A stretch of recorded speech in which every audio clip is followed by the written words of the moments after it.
നല്ല ഫ്രെയിം.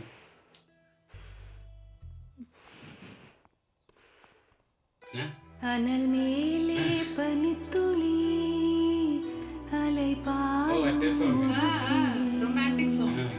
മരം തേടും മഴത്തുളി ഇവൈതാനേ ഇവളിനി ഇമയിരണ്ടും തനിത്തനി ഉറക്കങ്ങൾ ഉറപ്പനി എதற்காக தடை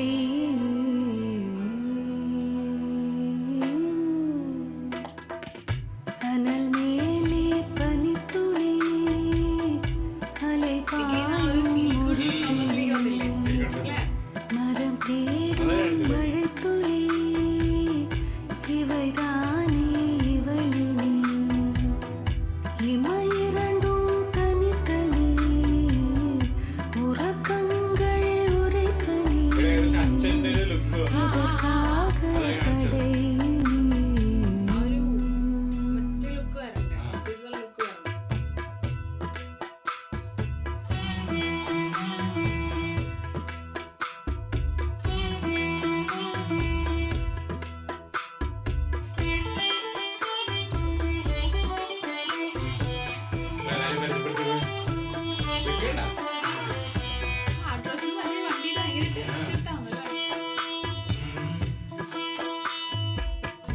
எந்த காற்றின் நளாவலில் மலரிதழ்கள் விரிந்திடுமோ எந்த தீவ வினாடியில் மனறைகள் திறந்திடுமோ ஒரு சிறு வலி இருந்ததவே இதயத்திலே இதயத்திலே உனதிரு விழி தடவியதால் அமிழ்ந்து விட்டேன் மயக்கத்திலே உதிரட்டுமே உடலின் திரை அதுதான் இனி நிலாவின் கரை கரை அனல் மேலே பனித்துளி அலை பாயும் ஒரு கிளி மரம் தேடும் மழைத்துளி இவைதானே இவளினி இமையிரண்டும்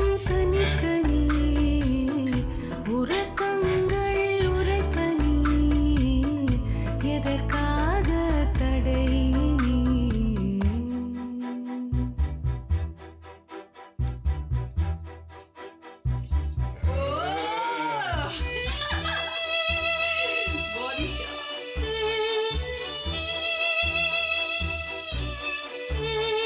സൂര്യനല്ലേ പഠിച്ചു.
மிஸ்டர் கிருஷ்ணன் இன்னும் நல்லா தரங்க. ഓക്കെ. കറക്റ്റ് ട്രാൻസ്ഫോർമേഷൻ അതുപോലെ കാണിച്ചല്ലേ. കാരണം കഴിഞ്ഞ സീനിൽ നമ്മൾ എത്ര ആ ഒരു സീനിന് ഭയങ്കരമായിട്ടുള്ള ഒരു ഇന്റൻസിറ്റി കാണിച്ചിട്ടുണ്ടെങ്കിൽ അതിന് ശേഷം മാറ്റങ്ങൾ, പ്രത്യേകിച്ച് ഈ സീൻ തുടങ്ങിയത് നമ്മൾ അങ്ങനെയാണ്. കാരണം അച്ഛൻ്റെ അടുത്ത് ഇതുവരെ തർക്കിക്കാത്ത ഒരാളല്ലെങ്കിൽ അല്ലേ. കാരണം എന്താ വെച്ചാൽ അവിടെയാണ് എനിക്ക് തോന്നുന്നു ഒരു ചെറിയൊരു റിയലൈസേഷൻ വന്നിട്ടുണ്ടാവുക. കാരണം അച്ഛന്റെ അടുത്ത് അത്രയും പെർഫെക്റ്റ് ആയിട്ട് നിന്നിരുന്ന ശാലാണ്. പക്ഷെ അവിടെ എന്ന് വെച്ചാൽ ഏകദേശം അച്ഛനെ തല്ലാൻ വരെ കൈവങ്ങിയായിരുന്നു. പക്ഷെ ആ ഒരു സമയത്ത് വന്നൊരു സംഭവമില്ലേ, അമ്മേന്റെ അടുത്തും അച്ഛൻ്റെ അടുത്തും രണ്ടുപേരുടെ അടുത്തും ഒന്നും ഇല്ലാത്തൊരു സംഭവം കാണിച്ചതാണ് പിന്നീട്. പക്ഷെ സ്റ്റിൽ ആളുടെ ഉള്ളിൽ ആ സംഭവങ്ങൾ ഉണ്ട്, തിരിച്ചു വരുന്നുള്ളൊരു ഇതിലാണ് അമ്മ പറഞ്ഞത് നീ പോയിട്ട് വന്നുള്ളത്. അതെ, കാരണം അവർക്ക് ആ ഒരു വിശ്വാസം ഉണ്ട്. പിന്നെ ആണെങ്കിൽ പുള്ളിക്കാരൻ അവിടെ പോയിട്ട് ആ ഒരു സെൽഫ് മിഷൻ ഏറ്റെടുത്തതും സെൽഫ് മിഷൻ ചെയ്തതും, പിന്നെ അത് മാത്രമല്ല ആ ഒരു രക്ഷിച്ചുകൊണ്ട് വന്നപ്പോ ആ പുള്ളിക്കാരൻ അത്രയും കോൺഫിഡൻസ് കിട്ടി. കാരണം അവരുടെ ഏരിയയിൽ പോയിട്ട് അവരുടെ അടുത്ത് ഫൈറ്റ് ചെയ്തിട്ട് തിരിച്ച് കൊണ്ടുവരാന്ന് പറയുന്നത് കുറച്ച് ബുദ്ധിമുട്ടുള്ള കാര്യമാണ്. അപ്പൊ അവിടെ ധൈര്യം തന്നെ വന്ന് അല്ലെ, ആ ഒരു കറേജ് കിട്ടിയതിന് ശേഷമാണ് ആള് ഫുള്ളായിട്ട് ഇറങ്ങി തിരിച്ചത്. അതുകൊണ്ട് തന്നെ ആയിരിക്കും തോന്നുന്നത് ആർമിയിലോട്ട്. പിന്നെ ആൾക്ക് ആദ്യം അങ്ങനത്തെ ഇഷ്ടം ഉണ്ടായിരുന്നു പറഞ്ഞു, പക്ഷെ റിയലൈസ് ചെയ്ത മൊമെന്റ് അപ്പോഴായിരുന്നു. പക്ഷെ സ്റ്റിൽ ഏകദേശം ഒരു 6 years എടുത്തിട്ട്, അതായത് ഇഷ്ടം പറഞ്ഞിട്ട് ഒരു 6 വർഷം എടുത്തിട്ടാണ് പിന്നീട് എന്താ പറയാ അവര് തമ്മിൽ ഒന്നാവുന്നത്. അപ്പൊ അവിടെ എന്ന് പറയുന്നത് ശരിക്കും ഇതിനകത്ത് കുറേയധികം മെസ്സേജസ് ഉണ്ട് കേട്ടോ, കുറെ മെസ്സേജസ് ഉണ്ട് ശരിക്കും. ആ ഒരു കാലഘട്ടത്തിലുള്ള നല്ലൊരു ഇൻസ്പയർ ചെയ്യാൻ പറ്റിയ ഒരു സംഭവം. കാരണം എന്താ പറയുക, ഇതിനകത്ത് കുറെ സാധനങ്ങൾ നമുക്ക് എത്ര തകർന്ന് മണ്ണിന്റെ അടിയിൽ എത്തിയാൽ പോലും തിരിച്ചു വരാൻ പറ്റുന്നുള്ളൊരു സാധനം കാണിച്ചിട്ട് അതിൻ്റെ അകത്തുനിന്ന് മാക്സിമം നല്ല രീതിയിലോട്ട് വരിക. പിന്നെ ആ ബോഡി ബിൽഡ് ചെയ്യുന്ന സംഭവങ്ങളൊക്കെ വേരീസ് ഗുഡ് എന്ന് പറയുന്നുണ്ട് ഇതിനകത്ത്. അതായത് അത്രയും നാളെ വെയിറ്റ്, ഇപ്പൊ 6 years എന്നൊക്കെ പറയുന്ന ഒരു കാലാവധി എന്ന് പറയുന്നത് അത്രയും വലിയ വർഷവും വെയിറ്റ് ചെയ്തിട്ട് എന്താ പറയാ അത്രയും ആ ഒരു ഇന്റൻസിറ്റിയോട് കൂടി തന്നെ 6 years കഴിഞ്ഞതിന് ശേഷവും ഇഷ്ടം വരിക എന്നുള്ളതും വലിയ കാര്യം തന്നെയാണ്. ചെറുപ്പം മുതലേ ഇഷ്ടമുണ്ട്, ആള് ചെറുപ്പം മുതലേ കണ്ടോണ്ടിരിക്കുകയാണ്. അപ്പം ഇങ്ങനെ തന്നെ വേണം എന്നുള്ളൊരു സംഭവം ഉണ്ടാവും. അപ്പൊ അതാണ് ആ ഒരു ഇങ്ങോട്ടേക്ക് വരാൻ തോന്നിയത് അല്ലെ, അല്ലെങ്കിൽ വരേണ്ട ആവശ്യമില്ല. അപ്പൊ എന്തായാലും അവിടെ ആ ഒരു സംഭവം കഴിഞ്ഞത്, അതായത് ഒന്നും സഡൻ അല്ല, പെട്ടെന്ന് പെട്ടെന്ന് എല്ലാം വേണമെന്നല്ല. അതായത് ആ ലൈഫിൽ എല്ലാത്തിനും ടൈം എടുക്കും, അതിൻ്റെതായിട്ടുള്ള ടൈമിൽ. കാരണം ഇത്രയും അമേരിക്ക വരെ പോകേണ്ട ആവശ്യമില്ലായിരുന്നു, വീട്ടിൽ തന്നെ ഉണ്ടായിരുന്നു. അതാണ് സംഭവം. ശരിക്കും നമ്മളറിയാം ലൈഫ് ജേണി ഇല്ലേ, അത് കാണിച്ച് കറക്റ്റ് ആയിട്ട് നമ്മൾ എന്തൊക്കെ ആഗ്രഹിക്കും, എന്തൊക്കെ നേടും, എന്തൊക്കെ നേടില്ല, എല്ലാം അതിങ്ങനെ പെർഫെക്റ്റ് ആയിട്ട് ഇവിടെ ഈ ഒരു സ്ഥലത്ത് എന്ത് ചെയ്താലും സിനിമ പെർഫെക്റ്റ് ആണ്. പക്ഷെ നമ്മളെ ഫസ്റ്റ് കാണിച്ച സാധനം കാണിക്കാണ്ടിരിക്കാൻ പറ്റില്ല. ചിലപ്പോൾ അതായിരിക്കും തന്നെയാണ് അങ്ങോട്ട് വരാൻ പെർഫെക്റ്റ് തന്നെയാണ്. കാരണം എന്താ വെച്ചാൽ നമ്മൾക്ക് ശരിക്കും ഇത് എനിക്ക് തോന്നുന്നു ഒരു 3-4 മൂവി കണ്ട ഒരു ഫീലാണ്. എല്ലാം ഒരു സിനിമയില് എന്താ പറയാ കാണിക്കാനുണ്ട്.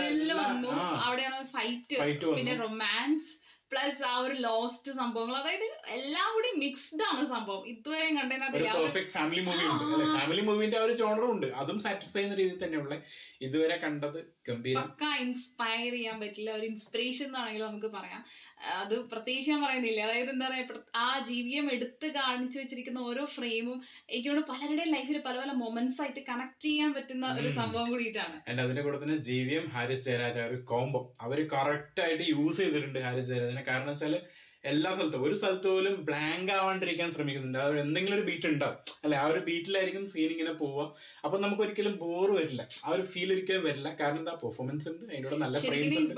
ഇപ്പൊ ഈ ഒരു മൊമെന്റില് നമ്മള് സമീരയുടെ മെമ്മറിയൊക്കെ പോയി സമീരനെ മറന്നു. ഇവിടെ ഈ ഒരു സോങ് കൂടി കഴിയുമ്പോഴേ കംപ്ലീറ്റ്ലി രമ്യ ഷോ ചെയ്തു അല്ലെ, ആ ഒരു നമ്മളെ ഷോ സ്റ്റീലർ എന്നൊക്കെ പറയില്ല, അങ്ങനെ അതിനുള്ള മുന്നുള്ള എന്താ പറയാ അവിടെ പോയത് അമേരിക്കയിൽ പോയ സംഭവങ്ങളൊക്കെ നമ്മൾ ശരിക്കും മറപ്പിക്കും നമ്മളെ അല്ലെ. ഈ ഒരു ഇത് കണ്ടുകഴിയുമ്പോ ഓക്കെ ഇതാണ് ബെസ്റ്റ്, ഇതിനു വേണ്ടിയിട്ടായിരിക്കും ചിലപ്പോ അതൊക്കെ സംഭവിച്ചത്, ഇതാണ് പെർഫെക്റ്റ് എന്ന് തോന്നും. അതും ആ സമയം തന്നെ ഓക്കെ അത് പെർഫെക്റ്റ്, പക്ഷെ ഇത് കുറച്ചും കൂടി പെർഫെക്റ്റ് ആയിട്ട് നമുക്ക് തോന്നുന്നു. അപ്പൊ എന്തായാലും അടുത്ത സീനിൽ കാണാം.